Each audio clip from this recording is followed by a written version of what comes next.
u għalhekk hemm bżonn li tiġi emendata d-direttiva tal-Work-Life Balance. Dan kien il-messaġġ tad-deputati nazzjonalisti Graziella Attard Previ u Ivan Castillo, kif ukoll membru tal-Parlament Ewropew David Casa waqt konferenza tal-aħbarijiet li saret il-ħamis filgħodu. Mument li nissel ferħ ġenwin hekk kif il-fekruna li ngħatat l-isem net issa tinsab lura fl-ambjent naturali tagħha. Dan fil-waqt li derbi ċar leċitament fuq l-uċuħ ta' tfal preżenti waqt dan il-mument tant sabiħ. Il-fekruna net li propju ngħatat dan l-isem għaliex kienet maqbuda xibka f'ganċ bħalqa f'Diċembru li għadda ġiet rilaxxata fil-baħar fil-bajja tal-Mexquqa wara perjodu ta' riabilitazzjoni fil-Forti San Luċjan. Għal aktar informazzjoni żur is-sit netnews.com.mt.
Sinjuri, nselmilkom u nilqakom għal edizzjoni oħra tal-programm NATURAlment fuq Net-Television, l-uniku programm dwar l-ambjent naturali ta' Malta fil-Gżejjer Maltin propju fuq it-Televiżjoni Maltija f'din l-iskeda u llum se nkunu qed niddiskutu tema s-sajf għadda, però se niddiskutu tema li hija marbuta mas-sajf u mal-baħar.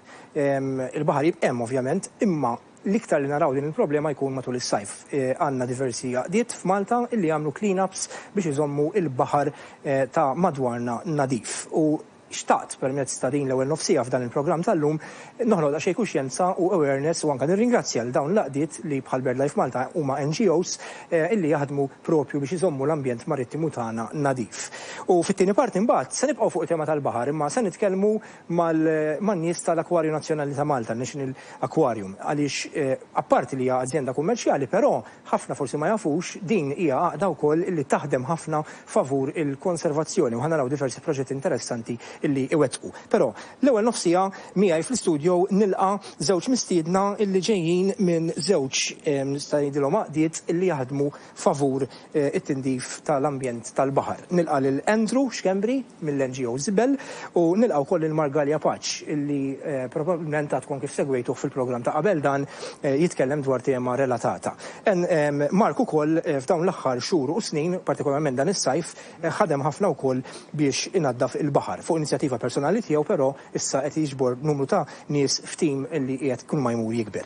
Ħanibda minnek Andrew, intom ilkom 5 snin u x'hekk jekk Minister żball bħala dawn Iva, twaqqafna f'2017 u mhux ġast jien, però it-tim tagħna u NGO Malti u reġistrata u Malta li minkejja li jagħmel clean-ups, jagħmel ukoll riċerka fil-sezzjoni ta' microplastics, nitlu ħafna f'ghost nets li huma bażikament xbik li jintilfu mis-sajjieda u jinqabdu mas-sikek Maltin. Nagħmlu ħafna edukazzjoni u ngħinu wkoll l-awtoritajiet fl-impenn tagħhom. Tajtna outline tal-NGO, però issa nidħlu ftit fid-dettall għax semmejt li diġà l-ghost nets u tajtna filmat verament sabiħ tal-ħidma li qed tagħmlu biex tiġbruhom daw. Imma x'kien illi waslek bħala wieħed mill-fundaturi jew il-fundatur ta' Żibel sabiex tidħol għal din il-biċċa xogħol? Aħna konna bdejna 5 snin u bl-idea li nibdew bil-clean-up, però mbagħad meta bdejna naraw bażikament l-istat ta' kif inhu trattat mhux ġast il-diskar ta' Malta manka il-sistemi li qegħdin warahom, għandna li għawskopaw fejn għamlu bażikament għaqda tal-volontarjat li jeda girjata kompletament sabiex l-għonet tinkoraġiċi n-nis jihdu l-azzjoni huma kif ukoll fejn nitlu aħna u ngħinu f'dawk l-operazzjonijiet li huma daqsxejn iktar diffiċli għal kemm id-dipartimenti tal-gvern u anke ġist bniedem waħdu jagħmilhom. Qed naraw filmati vera sbieħ ta' diversi ħidmiet li għamiltu fit-snin li għaddew anke matul is-sajf li għadda. Clean-ups mhux tal-baħar biss tagħmlu le, clean-ups ġenerali jew tal-baħar biss? Meta bdejna aħna konna nagħmlu ta' kollox, però tant sibna skart bħal asbestos, skart goff u bdejna nsibu ċertu skart li onestament ma kienx ta' idejna u li fejn aħna ma nistgħux nieħdu ċertu volontira. Allura aħna bdejna nifokaw aktar fuq il-baħar. Għalfejn aħna bħala gżira wkoll percentaġġ kbir tal-iskartan li għad fuq l-art kapaċi ħajspiċċa fil-baħar. Minn barra fekk ukoll aħna minħabba l-location tagħna fil-Mediterran nirċievu ħafna skart mhux biss mill-Ewropa, imma nirċievu ħafna skart mill-Afrika wkoll. Din hija problema kontinwa u għalhekk aħna għandna nifokaw fuq din l-area. Infatti aħna ma nagħmlux ġas biss il-sikek u l-bajjiet, imma nagħmlu wkoll il-kosta kollha ta' Malta. Aħna bħalissa qed nagħmlu pereżempju proġett fejn qed naraw bażikament xi rikjedi sabiex di tintnaddaf kull sena. Allura dak huwa l-iskop aħna fejn qed naqbdu aħna l-ekspertiż tagħna ta' loġistika ta' dasa u affarijiet oħra u nqabbluhom mbagħad ma' long-term plans li kun jistgħu jsiru mhux ġas biex ta' darba ma' kontinwament. Nsaqsik ftit kemm kbira l-problema jekk ma riċċallar jew l-qudiem imma ħandru ftit fuq Mark l-ewwel ħalli ndaħlu fid-diskussjoni. Inti xi snin ilu bdejt organizza clean-ups b'mod individwali, solo trips hux. Bris NGOs differenti fosthom in-NATURaLment jekk niftakar sew. Illum waqqaft jew qed twaqqaf tinsab il-proċessi twaqqaf Coast is Clear li hija fondazzjoni jew NGO wkoll bl-istess missjoni li għadna kif tkellimna dwarha. Għejdli daqsxejn x'instigak x'waslek biex F'fat laqs snin ilu, dan sena u nofs ilu, waqt il-Covid kont mort bid-dajsa ma' t-tifel u l-mara, konna morna komuna biex nqalaw il-barra mill-irħula. U baskament meta konna fuq il-bajja ta' Santa Marija, it-tifel kienet jallimni kiex kienet jitallim l-iskola fuq il-plastics u baskament jurin il-microplastics, macroplastics, kollox jiġifieri kif jibda jinġabar fuq l-ixtut. Qed naraw filmati tagħkom hawn issa. Yes, ħadem dak fil-fatwa dal-aħħar l-affarijiet li niġbru minn fuq dak fil-fatwa waqt il-filmat tal-programm Coast is Clear the Adventure bi ħadd kontestanti miegħi u l-film crew ta' Net Television. Fil-bidu bdejta rasek imma issa bdejta bħala avventura. Jina qed irid nagħmel 3 ijiem indur mal-Gżejjer Maltin waħdi solo, camping on the way u nara kemm nista' niġbor plastics f'dawn 3 ijiem. U fl-istess jien niġbor fondi għal NATURaLment li jagħmlu xogħol incredible work, speċjalment ix-xogħol li jagħmlu għall-fkieren u għall-tniefer jiddedikaw ħafna ħin u flejjes. Bażikament għamilt il-fundraising li fil-fatt kien suċċess kbir u bħala awareness, ħriġt ħafna awareness, speċjalment il-fatt li n-nies ma jafunix fis-settur tal-ambjent, jafuni bħala ex-water polo player. Tifel ta' politiku, ma nistax ma nidurix. Ta' Viktor Galjapaċ minn Għawdex. Iġveri jafuni bħala kaċċatur, meta kont iżgħar kont immur ma' missieri u mal-familja u xtaqt noħroġ dik il kif tgħid dik li irid inneħħi l-idea illi mhux kull min hu kaċċatur huwa kontra l-ambjent.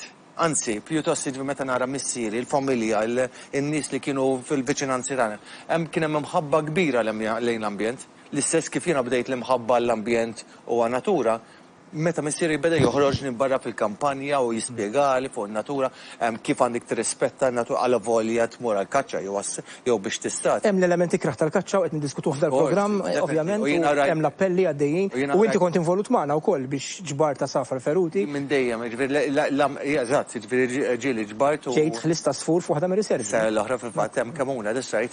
Imissa din l-avventura hija xi ħaġa li qed tipprova tikkontribwixxi bil-mod tiegħek lejn l-ambjent. U dak kollu qed tagħmlu bid-dajsa tiegħek u qed nifhem sew. Bid-dajsa tiegħi personali. Però sa ġbart numru ta' nies. Issa intant ġifieri wara li kelli suċċess kbir b'dawk it-tliet ijiem li ħriġt ħafna awareness. Hemm kienu ħafna nies li jridu jiġu miegħi u jiġu bħala volontarjat u bdejta sa l-oħra fis-sajf. Kien suċċess kbir wara s-sajf qed għax imbagħad inti iktar ma toħroġ iktar tibda titgħallem, tibda tinduna li mhux li tiġbor fuq il-kosta jew ġew il-baħar biss huwa detriment għall-ħut u anke għall-lasafar, speċjalment l-asafar li huma tal-baħar. Però kif qal Andrew, eżatt, kollox li narmu fuq l-art, ġol widien, ġol irħula, kollox bix-xita jispiċċa ġol ilma. Jispiċċa ġol ilma. U l-istess kif qal Andrew, hemm insib ħafna affarijiet li jiġu mill-Afrika, minn Tunizja, mill-Libja, mill-Eġittu dal-aħħar sibt fl-xkun tal-ħalib li ġej mill-Eġittu li ċekkjajt il ma jinbihx Malta. U jidher inti tibda tinduna l-plastik. Qed naraw hawnhekk affarijiet li jinstabu. Ħansaqsikom ftit Andrew, x'inhu l-aktar skart komuni li jinġabar mill-baħar u xi ħsara jagħmel? Jiddependi għalfej ħatħares, jek tħares ġol bajjiet tagħna għandna niġbru aħna fl-ixken mis-60s u 70s tal-ħġieġ. U ħafna tires. Mis-60s u 70s? U affarijiet li, per eżempju, tires li kienu jużaw mal-mollijiet pala fenders li għadhom sal-lum jużawhom li on one hand hija qed tagħmel reuse ta' oġġett inti, però min-naħa l-oħra mbagħad ovvjament meta tiġi dik il-maltempata ta' kull sena u tax-xitwa, ovvjament taqla kollox jitħallew fil-qiegħ, jitkaxxru kollha. Dal-qiegħ tal-baħar mhux xi ħaġa fissa dak qed jiċċaqlaq kontinwament. Però jekk tħares li l-kosta mbagħad għandek ħafna mill-affarijiet huma plastics. Issa inti fejtlu plastics ukoll il-percentaġġ kbir ta' plastics li ma jaslux fil-kosta daw jerqu u jibqgħu fil-qiegħ. Għandek percentaġġ ieħor li jibqa' mbagħad fis-surface li huwa detriment kemm għall-asafar, kemm għall-turtles, jitħallat mal-plankton u naħseb da. Jitħallat mal-plankton u jibqa' bażikament fl-ewwel layers ta' quddiem tal-dilma. Mbagħad percentaġġ ieħor żgħir jispiċċa fuq l-art. Franka li niġbru aħna huwa għax jitla bil-maltemp? Jitla bil-maltemp bil-kurrenti, infatti anke pereżempju fil-Pacific Ocean mbagħad, pereżempju hemm bħalma xi kultant naraw fil-bajjiet tagħna fejn jkun hemm pereżempju roqqan barrat just on the surface. Fil-oċeani, fil-iktar barra minn Malta, issib biċċiet li huma mili u mili bħalhom daw. U hemm għaqdiet ikbar minna ovvjament li qed jippruvaw jiġbru da kollu. Sabiex inkunu aħna l-lan tagħna mhux li ħanġibu post ħanġibuh eżatt kif kien qabel ma ġie l-uman. Aħna ħanġibuh to a point ngħidulu 0 point aħna minn hemm imbagħad tista' tibda mbagħad tibni u tibda bażikament tintroduċi speċi affarijiet li pereżempju kienu hemm fil-passat u issa spiċċaw fix-xejn pereżempju ħabba l-iskart. X'inhu l-aktar li jagħmel sara l-plastik? Il-plastik huwa wieħed minnhom iva, huwa kbir.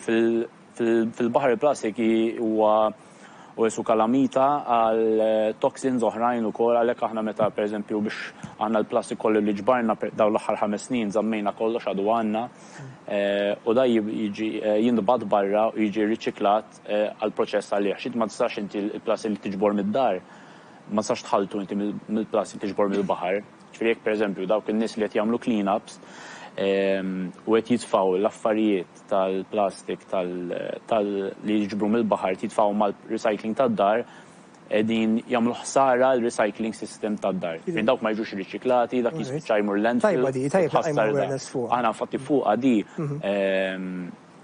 ħattaraw li ħanoħorġu aħna skema fejn ħajkun hemm sensiela ta' bins madwar Malta jabbonaw magħna taħt Żibel Army u jkun ikollhom aċċess għal daw il-bins. Da jiġu kollox irriċiklat, da jiġu f'prodotti ġodda u hopefully quddiem tarawhom f'prodotti Maltin hawnhekk ukoll. X'issib iktar inti wkoll? L-ewwel ngħid li ċerta bajjiet jattiraw affarijiet iktar minn bajjiet oħra. Pereżempju, speċjalment jiena mmur ħafna in the wild part of the coast, jiġifieri kemm jista' jkun immur postijiet fejn ma jitlaħqux Bil-mixi min-nies. Mhix tan-nies, jew it-turisti, jew il-Maltin, jew inkella forsi ċerta NGOs li ma jkollhom gruppi kbar ma jistgħux u tfal ma jistgħux jieħduhom in the wild part. Allura nipprova nikkonċentra iktar lejn in-North West, speċjalment minn Marsa Xlok sa Paradise Bay. Per eżempju, Paradise Bay jiġbed ħafna il-jerrycans bar, fl-ixkan kbar tal-plastik. Round the corner, Popeyes Village, viċin Popeyes Village, ċerta bajjiet żgħar li jiġbdu iktar ġablo, polystyrene, etc. U affarijiet tas-sajt. Ħaġa li għadna ma semmejniex u forsi smajtuha fuq il-dokumentarju Seaspiracy, anzi huma jgħidu 60%. L-affarijiet li nsib fuq mal-kosta minimum 75 to 90% huma affarijiet li ġejjin mis-sajt. Bil-maltemp, b'ħsara li jkun hemm bil-maltemp, etc. Bit-traskuraġni, għax nisma' ħafna każijiet ta' traskuraġni. Però 75 to 90% huwa mis-sajt. Yes, wieħed mill-iktar affarijiet li jinsib huwa il-ġablu. Jiġifieri biċċi kbar sal-frak. U forsi ma jmissara daqs il-plastik, ma nafx, forsi ma jmissara daqs plastik, pero nimmaġna li l-ħut ifkiren nifer jimmaġinaw ikel kważi iktar mill-plastik.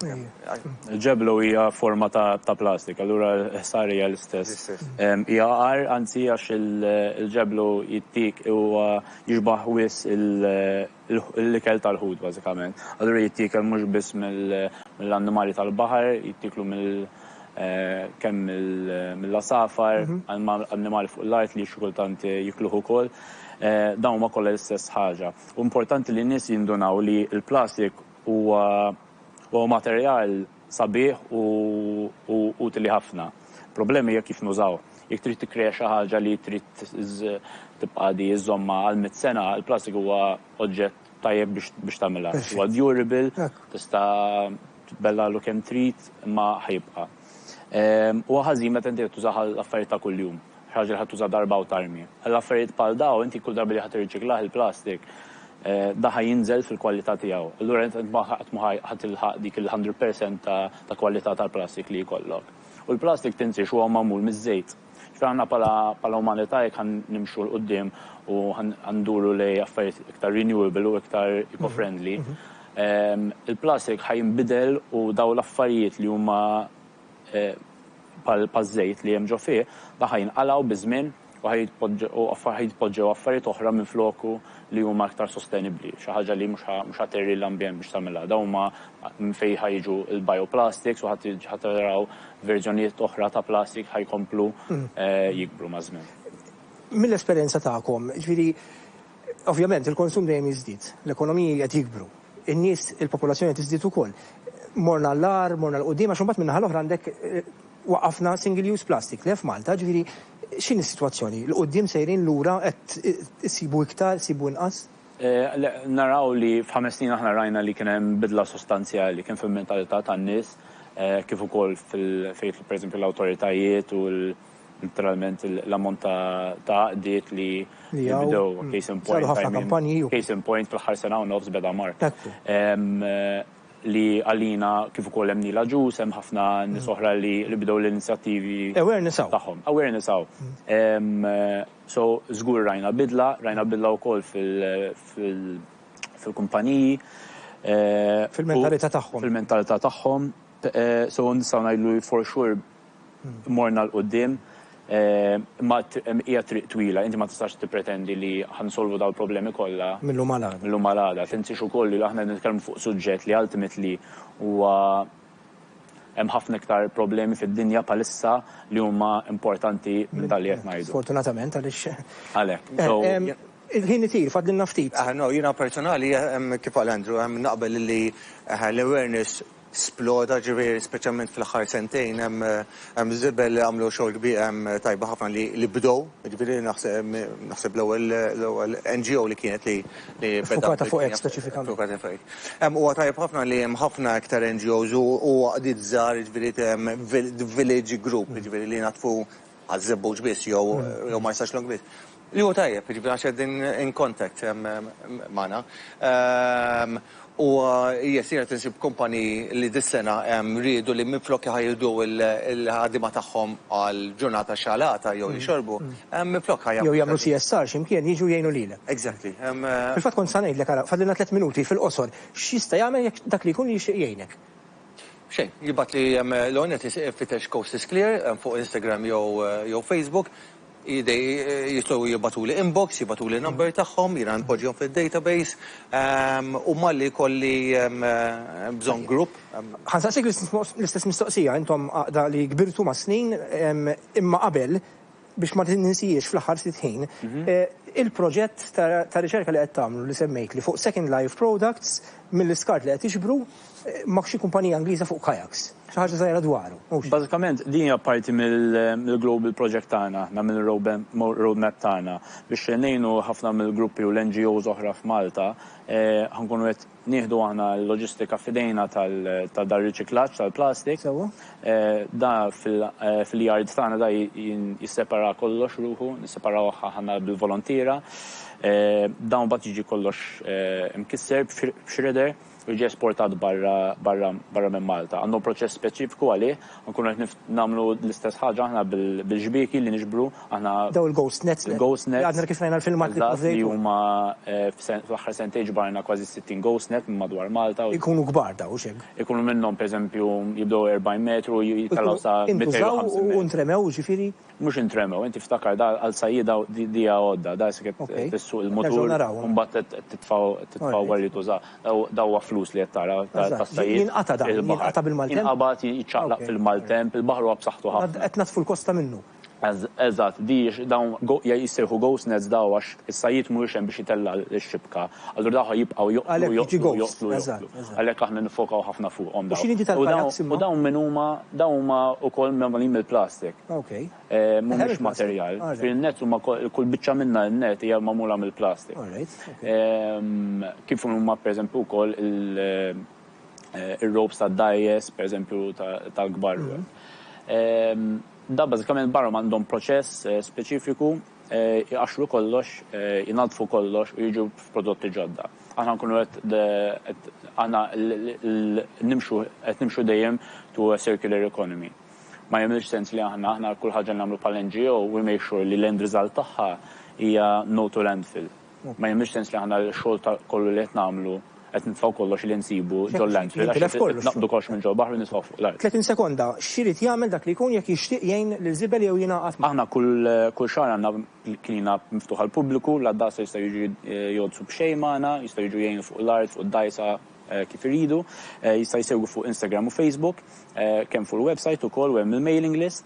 U jistgħu jissieħbu magħna wkoll studenti li jagħmlu Systems of Knowledge Project, nies li jistgħu jridu jabbonaw magħna u jnadfu, jistgħu jixtru wkoll bastijiet li nużaw aħna biex innadfu wkoll.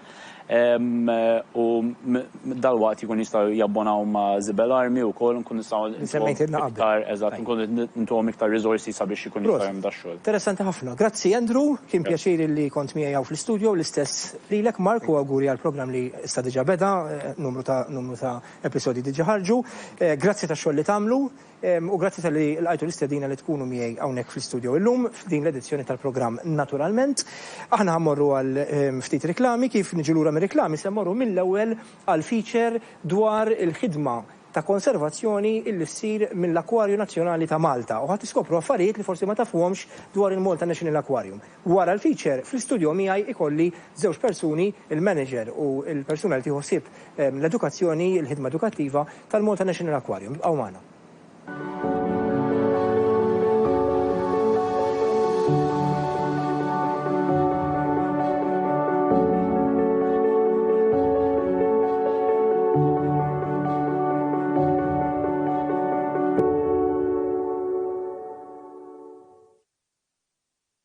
Jekk fil-5 ta' Novembru ikun is-sieb U mbagħad mad-daqqa nisfnu mer.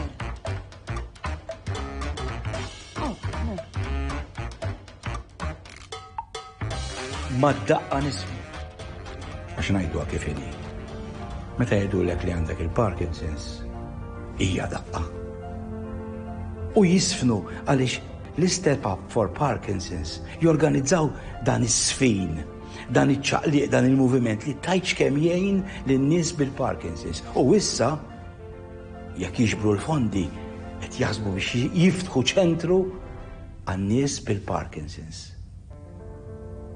U nhar is-Sibt, 5 ta' Novembru, mad-daqqa nisfnu, mad-daqq tat-telefon tagħkom se tagħmlu differenza.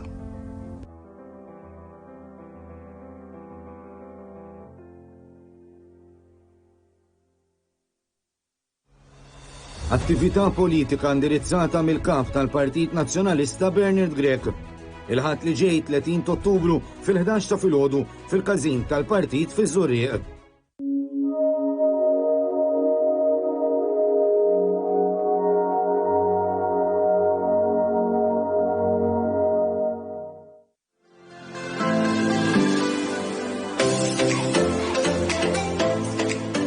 BirdLife Malta ilha għal dawn l-aħħar 60 sena taħdem biex ittejjeb l-ambjent naturali ta' pajjiżna. Programmi edukattivi, immaniġġjar ta' riservi naturali, riabilitazzjoni ta' għasafar feruti, xogħol ta' konservazzjoni. Issieħeb magħna llum u għenna nkomplu nħarsu in-natura.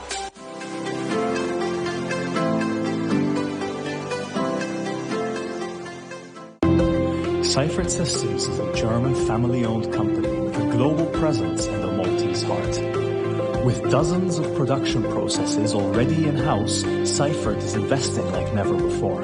Innovatively digital and CO2 neutral certified, we design, develop, build, sell and service hundreds of different Seifert patented products from Malta. Seifert has a history of long-serving employees who are expertly trained and deployed globally. Join the family-led company today.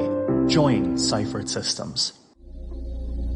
Sotis, prodotti għazbuħija kemm għan-nisa kif ukoll għall-irġiel. Sotis għal trattamenti ġewwa salons professjonali. Sotis il-prodotti li għandek bżonn għal kura tal-ġilda tiegħek.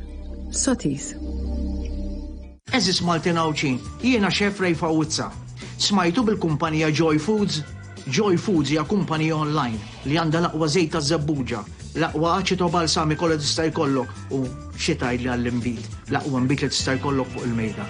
Biex tornaw, idħlu fuq joyfoods.com.mt mela għamlu bħali idħlu online u ordnaw u ta' bilħaq għandhom ħafna regali sbieħ x'joffrulkom. Jiena xef Rejfa Wizza nirringrazzjakom. Opportunità unika mal-gazzetta Il-Mument tal-ħadd li ġej. Imla l-kupun li ser issib f'paġna 2 u tidħol biċ-ċans li tirbaħ 1000 euro cash. Il-Mument tal-ħadd li ġej ser tinbih 2 euro. Valle Verde Valletex, la calzatura impermeabile con pelle idrorepellente e membrana traspirante. Valle Verde Valletex, protegge da pioggia e vento.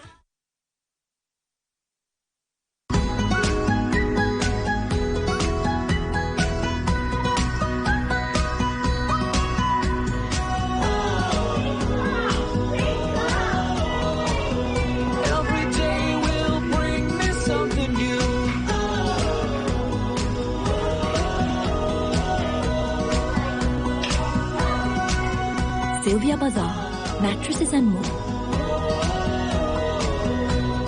We wanted a loan that could offer us peace of mind, and MeDirect's fixed rate loan for 10 years gave us just that. After all, it's our needs, our future, and our money. MeDirect Home Loans. MeDirect Bank is regulated by the MFSA.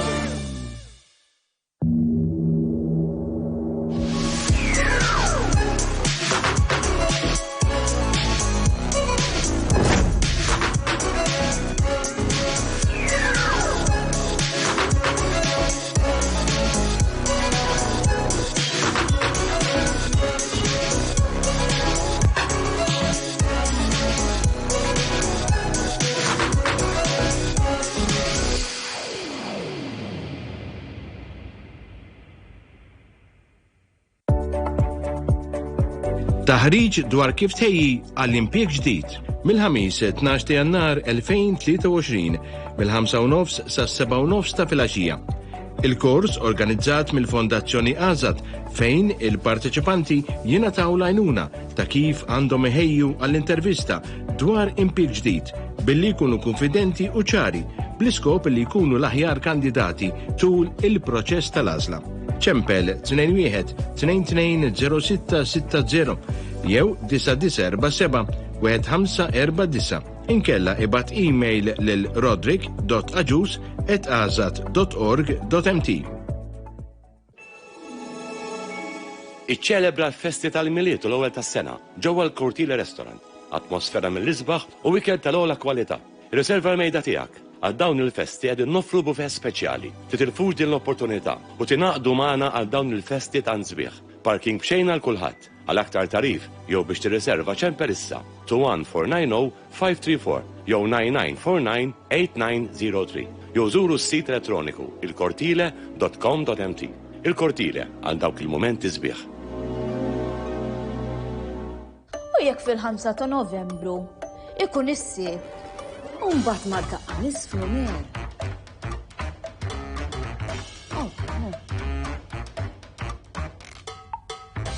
Ma daqqa nisfnu. Għax ngħidu kif inhi.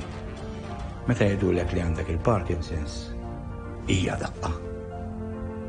U jisfnu għaliex l-Step Up for Parkinson's jorganizzaw dan is-sfin, dan iċ-ċaqliq, dan il-moviment li tajċ kemm jgħin lin-nies bil-Parkinson's. U issa jekk jiġbru l-fondi qed jaħsbu biex jiftħu ċentru għan-nies bil-Parkinson's.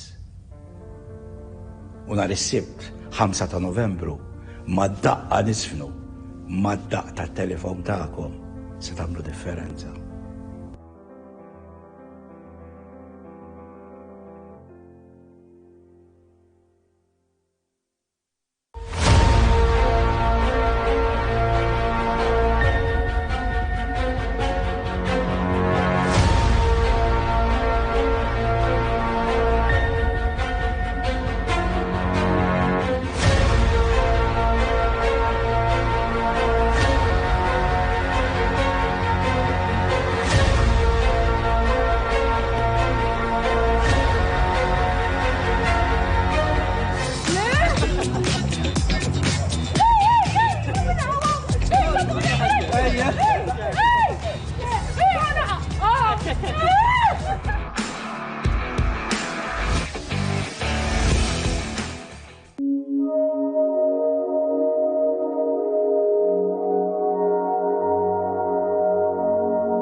So today we did a guided snorkeling activity with the general public, and this is one of the activities we do in order to tell people about the environment that they are going to see, especially underwater. Found some plastic, some hooks. We have something so important around the island, especially in an island that small as Malta, is our bread and butter. So if we don't take care of the sea, we won't take care of ourselves. Thank you.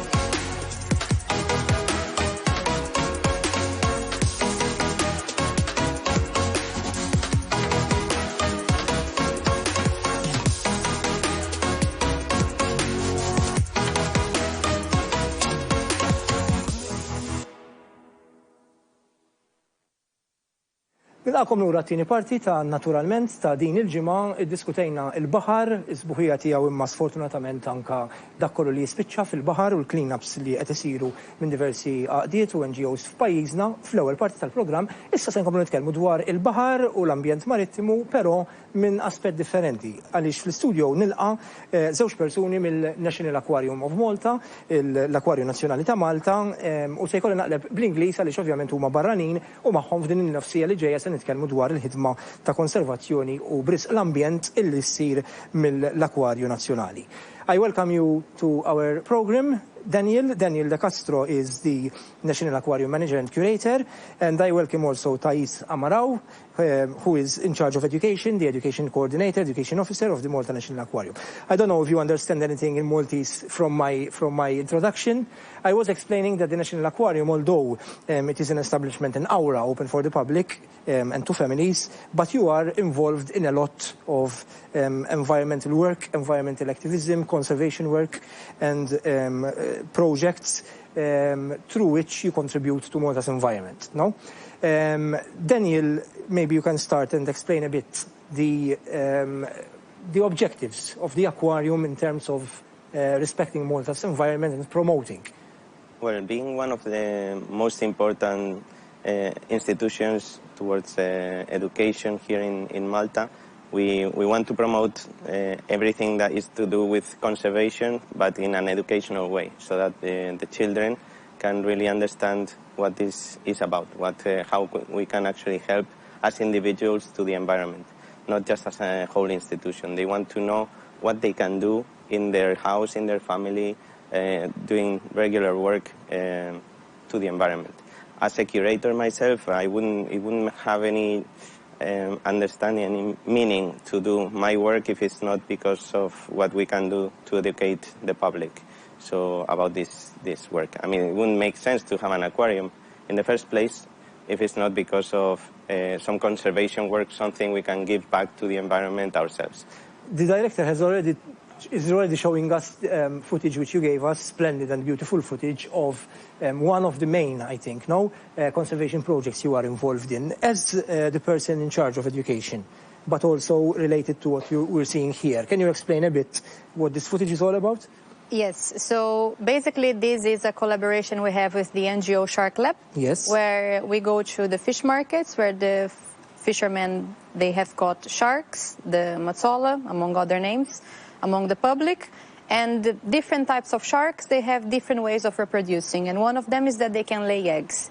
If Shark Lab volunteers find the egg cases, they bring it to the aquarium in case they are fertilized. I can show you an example of the egg cases. So this one is an example of an egg case of a nurse hound shark, which is one of the almost 35, around a bit more than 30 species that we have locally here in Malta. They reach around 1.5 meters. And basically, if they find the egg case, this one here, of course, it's empty because there's no baby inside. They bring it to us. We take care of them it depends, but 6 to 9 months on average, yes.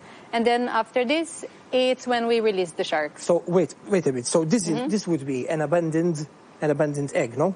No, it's inside the mum, inside the female. So why would you want to take it in your possession and then release it again? Explain a bit to the public. This is because they would have no chance to survive in the wild. So they are being taken from the sea by fishermen. Okay. So these are animals that are caught for food, and this NGO, Shark Lab, takes the eggs from those dead females in the market. They have to be females. In the market, or in the market. So I didn't understand. So they extract the egg cases, and they bring them to us. And then from then onwards is our work to bring out that egg if it's fertilized, because sometimes they are not. But if they are fertilized by a male, then they stay with us for 4 months until they hatch. Then we give them their food and we bring them up until they are 6 to 8 months. So you are saving a life here, Yes. Okay. The females have been caught like the males, but so far 350 sharks we rescued and released back into Maltese water. And what are the others? So this one is from the skates. Do you want to explain about the skates? So this is a Maltese skate. A skate is a flattened shark. so that everybody understands what they are. They go around the bottom. Normally they live 50 to 200 meters in depth, so you don't see them very often, but they are there.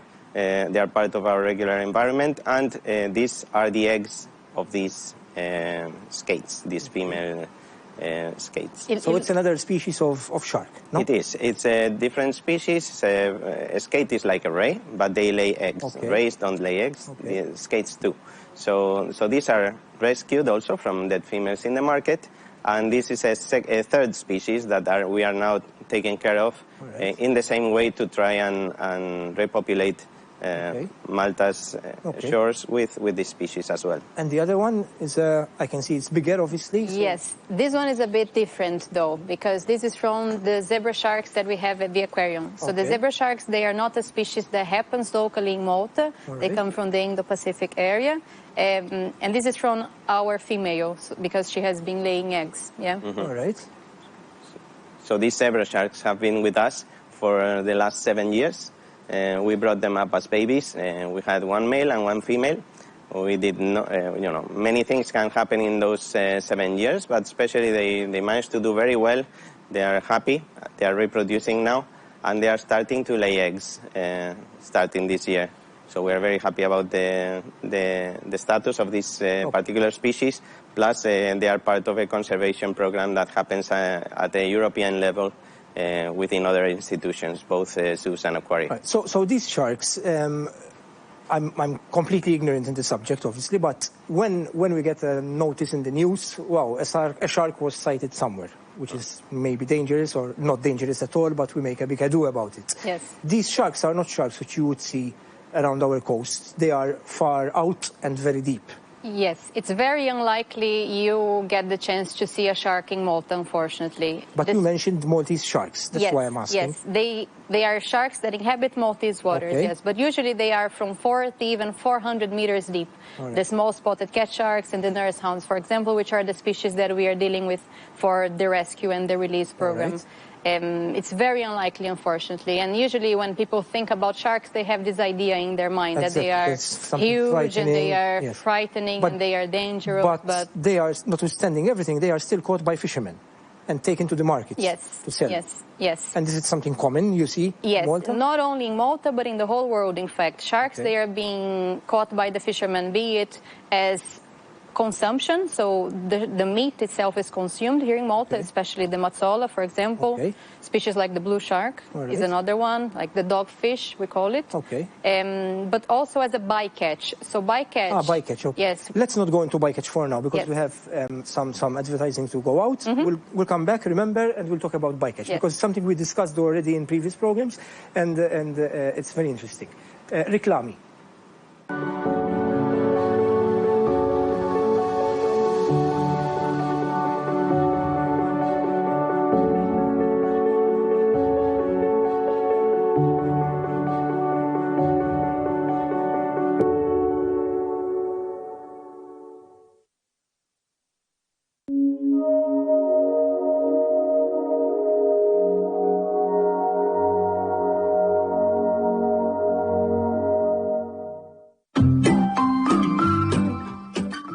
Tirrilassa f'ambjent tranquill il-bot mill-ġen u l-istorbju tal-ħajja ta' kuljum, żur waħda mir-riservi naturali ta' BirdLife Malta u gawdi l-kampanja u l-ħabitati differenti tal-Gżejjer Maltin.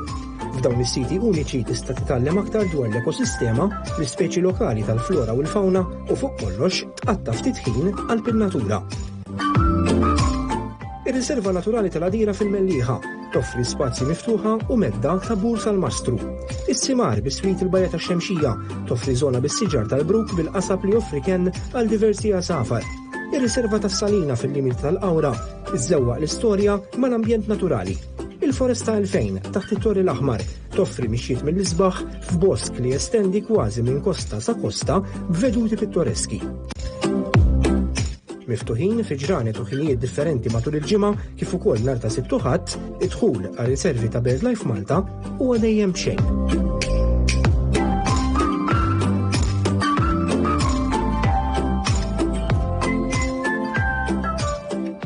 Visit the Malta National Aquarium to experience our unique fish displays and the reptiles and amphibians zone. Free entrance to the aquarium will be given to all children when dining at La Nave Bistro.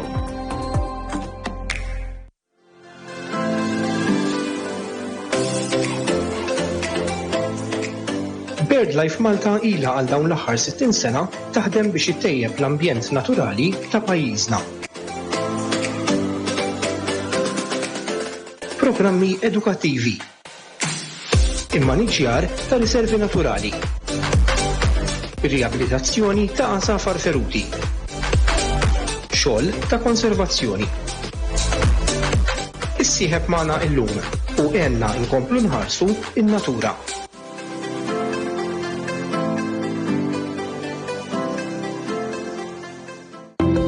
Seifert Systems is a German family-owned company with a global presence and a Maltese heart.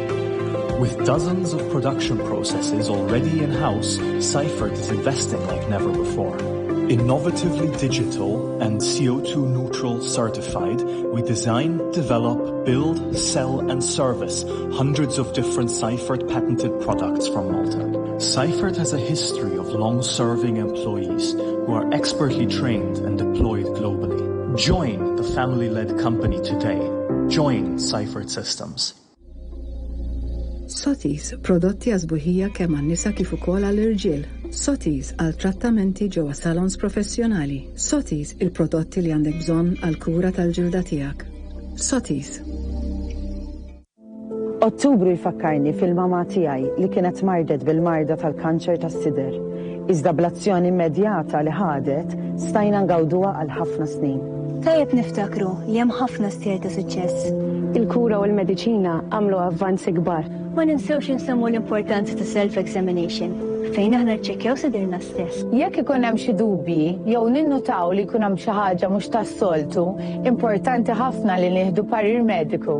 Barra self-examinations, għandna nagħmlu check-ups regolari li jinkludu il-mammograms. Il-mammogram isir kemm għan-nisa kif ukoll għall-irġiel. Importanti li nsemmu li l-kanċer tas-sider ma jolqotx in-nisa biss. Aħna l-irġiel niġu affettwati minn din il-marda. Hemm bżonn li nagħmlu żied check-ups regolari. Fil-waqt li nirringrazzja lil professjonisti tal-onkoloġija u l-NGOs, nixtieq infakkar lil kull wieħed u waħda minna li jekk nieħdu l-prekawzjonijiet kollha meħtieġa, inkunu nistgħu nkomplu nsegwu saħħa aħjar.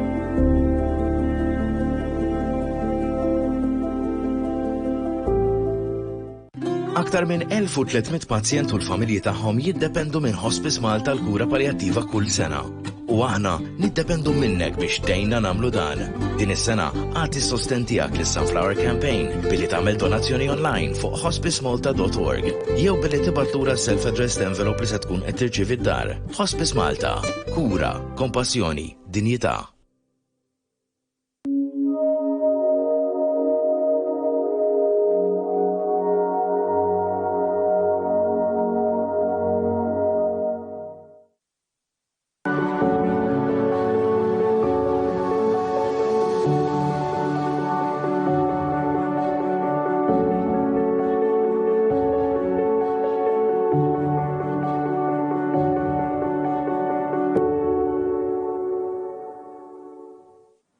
Back to our discussion in the studio. During the advert break, we were still discussing, because it's very interesting, maybe, forsi direttori jista' jerġa' jurina tax-sharks, il-filmat tal-ħelsien tax-sharks. Maybe we see it again, because this is very interesting. So let me see if I get this right, through what you were explaining. So these sharks, different species, which are caught by fishermen and end up in the market to be sold, some of them would be having eggs inside, and these eggs are taken out by the Malta National Aquarium, and they are then, it's like when we rehab a bird at BirdLife Malta, no? We give it back a chance at life because this baby is not born yet.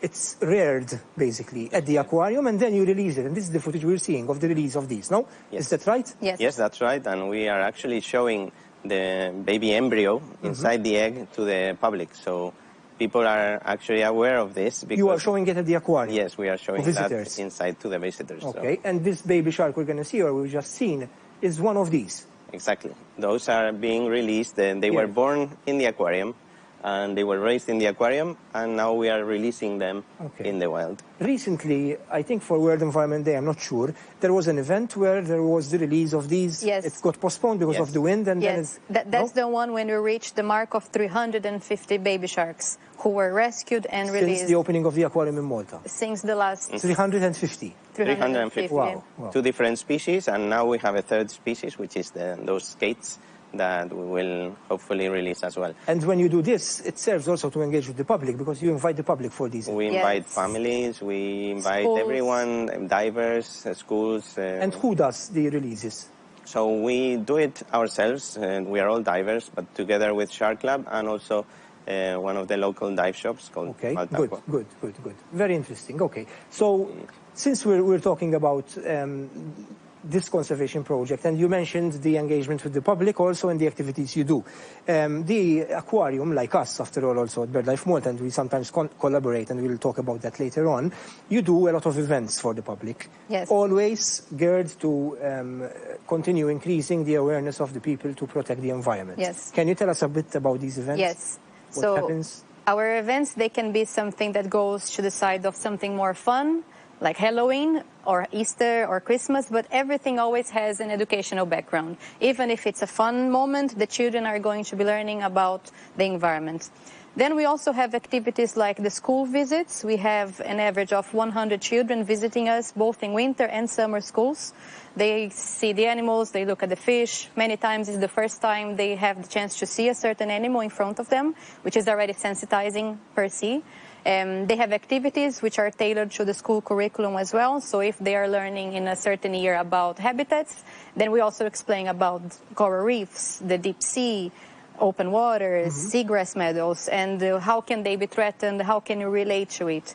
And every day, throughout the whole day, we have 8 talks that happen from the morning until... Talks to the general public. So this is aimed as a family who is coming as a tourist and they're visiting, and they just stand there and they're going to learn something about jellyfish.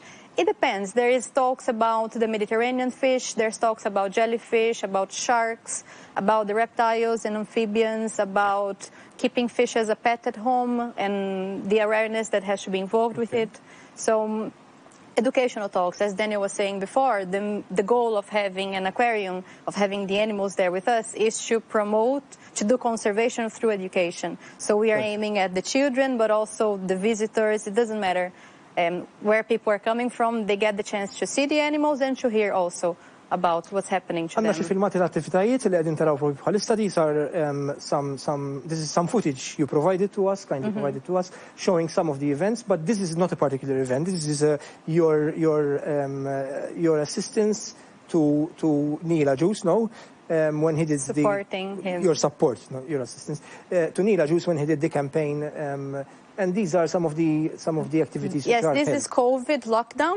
We did all sorts of things, including underwater yoga for the children who were stuck at home. They have nothing. So there is a diver in the main tank, and me and the team, I'm the one with the shark. There's Victoria and Julia, who are part of the front of house. And we did an underwater yoga where the children were at home following us, and something fun, you know. And even during COVID, we never stopped. We did online talks, we did schools. We had thousands of children from Malta and Gozo online with us. We would take them around with a phone and show them the animals, talk to them, the workshops. That's what we try to do also at BirdLife, because obviously the field visits were cancelled, and we try to do everything online. In fact, I was going to ask, how do you gauge the level of engagement of the public in terms of the environment through the work you do at the aquarium? Well, we have different surveys in the aquarium, and that's our main way to gauge if they like the activities, what they would propose, for example, for us to change, or if they like something more than others. So we can gauge to what level we are doing a good job in the promoting education, conservation through our educational programs, but also we get new ideas, we get them involved. We get the public involved in the aquarium in that way, so that we get a little bit of feedback on what we are doing, or what we can do better, or what we can do as a new thing. Are you happy with the way that the Maltese people, through the years, have shown a growing appreciation towards the beauty of nature and the protection and the need to protect nature? Well, I've been here 8 years already, and I can see a change for sure in the way people are reacting. The people that you have invited, including ourselves, to the plateau today, these are all very engaged with the environment, and they are doing a lot of work, including yourselves and everyone. You know, we are all doing, I think, a very good job in promoting conservation and care for the environment, especially with the little ones, and hopefully those little ones can engage their parents and their families too. Yes. Are there any other particular smaller, maybe, conservation projects you are engaged in at the moment, apart from this one of the sharks? As conservation projects, we have other projects, like we deal with different species that are tropical in the aquarium, both freshwater and marine. And these are part of European conservation programs, captive breeding programs, and these things are coordinated by a particular coordinator for that species, particularly, which decides how many animals, male or female, go to each institution, and the coordinator decides where those species go. So there's no money involved, nothing other than our willingness to give something back to the environment. And some research as well, yes. We do have students from universities who they come and they do some sort of project with the animals as well. It does happen. Earlier in the program, in the first part, I had 2 NGOs who, lead cleanups of the coast. And I know that at least I remember 2 events which BirdLife Malta was involved in, where there were part of the event at the aquarium, organized with the aquarium, was a cleanup. How important do you consider these type of collaborations with other NGOs, such as BirdLife Malta, but also Shark Lab Malta, which you mentioned? How important is the engagement with other NGOs for the aquarium? It is really important, of course, because, as we said, we are all working for the same cause in the end.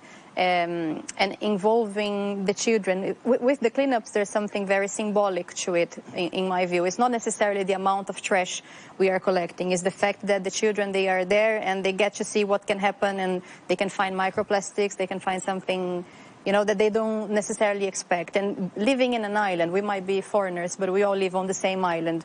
The NGOs, the people who are not connected, somehow not connected to the environment in any way. But still, everywhere you look around, there's the ocean, there's the sea around us. And this connection has to happen. And that's why we need so many hands with different projects working towards the same goal. I was reading a couple of blogs on your website or press releases, and I think I noticed 2 or 3 related to the use of plastic, no? It seems that you give a lot of importance to the promotion of the fight against single-use plastic. How we have discussed already how devastating the effect is on the seas. How do you do this? What do you think it's so important?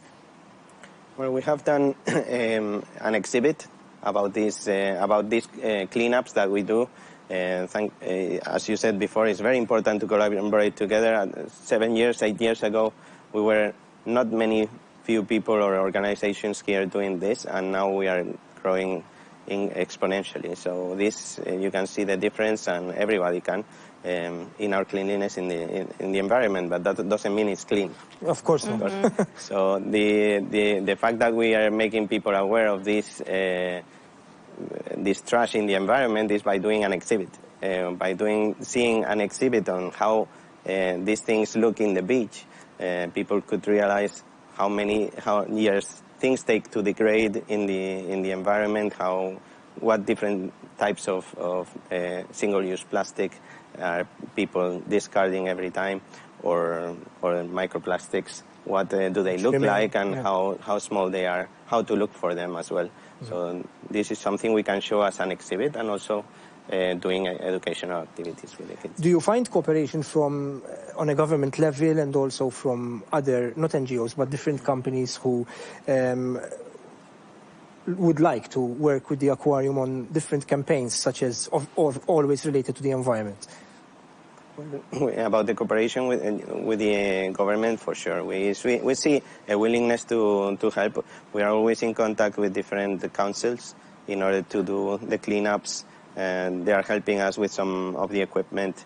But we need all to be in the same boat. We need more people. We need more engagement and more willingness to do these things and to promote more and more cleanups. Because after a storm, it takes one storm to have the whole thing back to where it was. We are in square one after a big cleanup in one beach. So this is where we need the councils and the governments more involved, because it's not just cleaning one beach. The next day, literally, if there's a storm, it will be the same way. Let's talk a bit. We've got around 3 minutes left about the collaboration with BirdLife Malta. Okay, how long have you been with the aquarium? Me, 3 years now. 3 years, and you since the beginning, 8 years. Yes, but I remember once that there was even a seabird cave dedicated. I'm not sure if it's there still. How do you look at BirdLife Malta as a partner in terms of projects which can be carried out together? Well, I've been a bird watcher all my life. Also? I love bird watching, and this is something I would always promote, how to care for the animals in the wild, how to look for the birds and what species they are, and this is something we've been trying to engage the public together with BirdLife since the beginning. And this has been very, very successful, but we want to change the subjects. We cannot have one exhibit about a particular subject all the time. So there is this needs to promote new and more actual things, like we are now promoting plastics after the cave, the seabird cave. Yeah. We will promote something else, say coral bleaching or things that are affecting different aspects to the environment which can be explored. Here we are seeing one of the recent events we held at the aquarium together with other NGOs.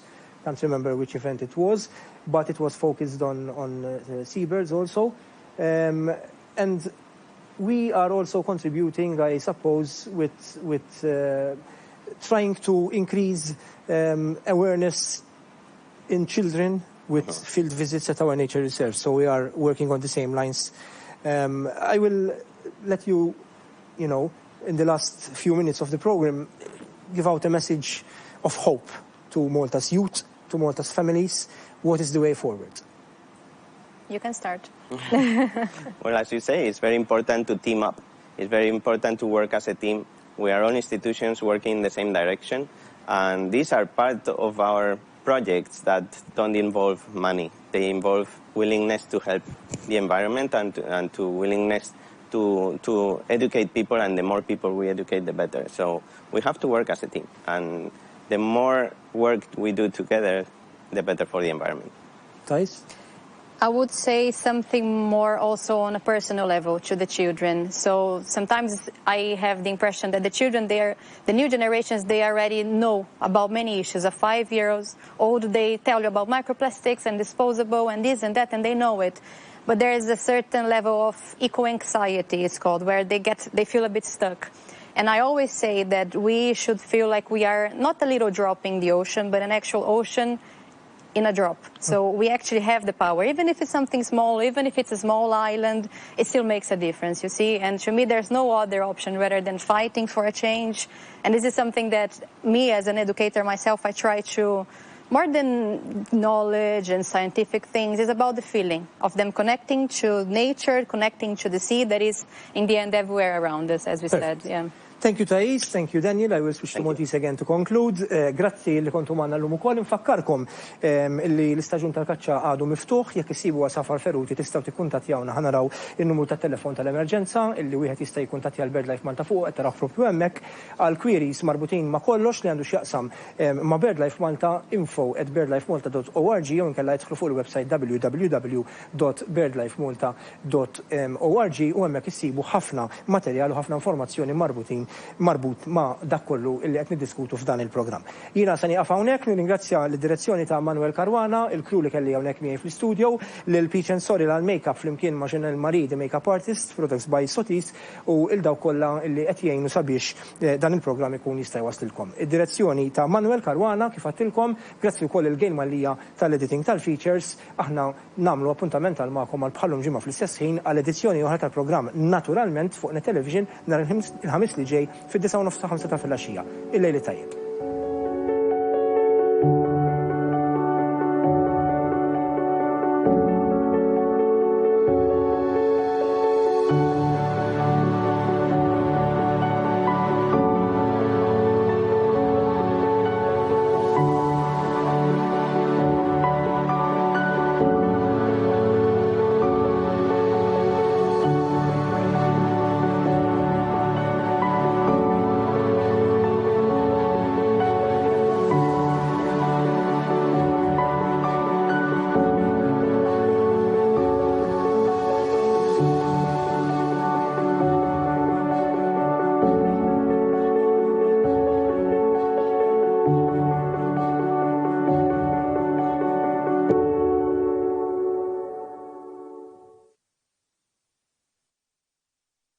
Naturalment, jixtieq jirringrazzja lil Peach and Sorry Wellness Center bi prodotti Sotis.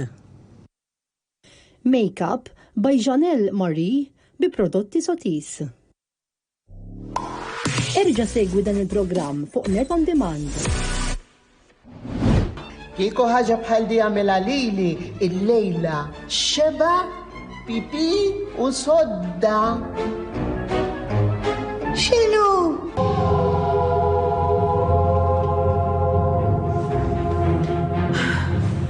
Ġara.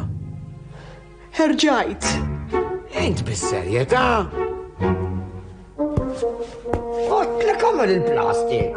Għandek raġun, Percy. Imma l verità. Il-verità, fimt? Min kellu jiġi għalik illum? Mildred, Lucinda, jew jien? Int. Mintu tilef dawk il-pitturi minn taħt ħalqu sar gravi wisq. Min Alla telaq lura lejn l-Ingilterra għax ma nafx kif kont nissapporti iktar kieku baqgħu.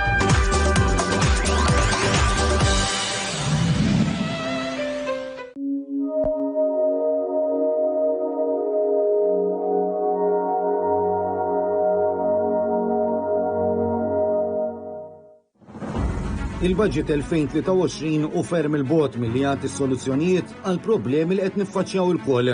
Għallu li tal-ħajja li l-ektak 990, imma li tal-qalba l-eluf. Għal-problema ta' traffiku, xejn maħsub, xejn ippjanat, l-ebda investiment. Lil ta' steward, zidhom bi 80 miljun euro. Għas-saħħa tiegħek naqqas l-investiment b'16 miljun. Għall-edukaturi, l-ebda rieda biex isir l-investiment fil-pagri tagħhom. ċertezza u stabilta, staqsil il-ħaddiema tal-Air Malta. Budget b'ħafna klim sabiħ li ma joffri l-ebda direzzjoni jew soluzzjoni għal pajjiżna.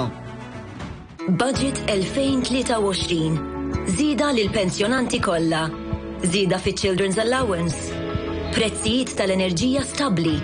10,000 euro fuq 10 snin lil first time buyers. Żieda fl-għajnuna lil ġenituri ta' persuni b'diżabilità. Tax refund lil ħaddiema. Assistenza biex negozji jinvestu fi proġetti sostenibli u diġitali. Sa 12,000 euro qotja għal vetturi elettriċi.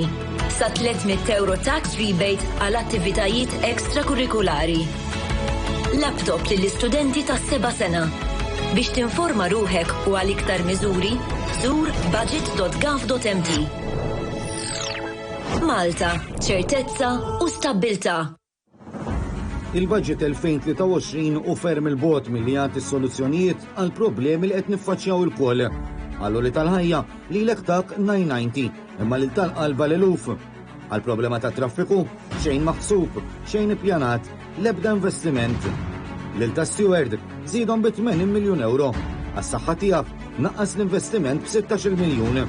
Għall-edukaturi, l-ebda rieda biex isir l-investiment fil-pagri tagħhom. ċertezza u stabilta, staqsil il-ħaddiema tal-Air Malta. Budget b'ħafna klim sabiħ li ma joffri l-ebda direzzjoni jew soluzzjoni għal pajjiżna. opportunità unika mal-gazzetta Il-Mument tal-ħadd li ġej. Imla l-kupun li ser issir f'paġna 2 u tidħol biċ-ċans li tirbaħ 1000 euro cash. Il-Mument tal-ħadd li ġej ser tinbih 2 euro. Trid tinvesti fid-djamant sabiħ, trid tara djamanti tal-qwa kwalità, għandi Gold Market issibilna djamanti b'ċertifikat internazzjonali. Bekk qed tixtri djamanti mhux minn Malta biss, imma b'ċertifikat internazzjonali. Għall-aqwa prezz ta' djamanti m'għandi Gold Market biss. Sinjura, għaliex għażilt l-kotta tal-ħanini minn flok dik tal-użini? Nippreferi prodotti siġillat u t-toma ħafna iżjed. L-irkotta tal-ħanini dejjem issiba friska u konsistenti fit-toma u tiġi pakkjata u siġillata mill-ewwel. Hanini, a tribute to Gozo dairy heritage. Autumn and winter weekends in Sicily. Multiple voyages available, including departure from Malta on Friday and Pozzallo on Sunday, both at 6 p.m.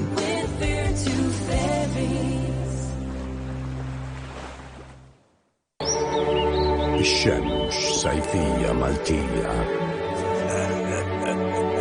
عمرية نظيفة وعميرة تدعم بنين ياتونا طيب الكل تسير Vera toħroġ it-toma tat-tadam Malti frisk. Issa ukoll fil-fliexken tal-ġiġ.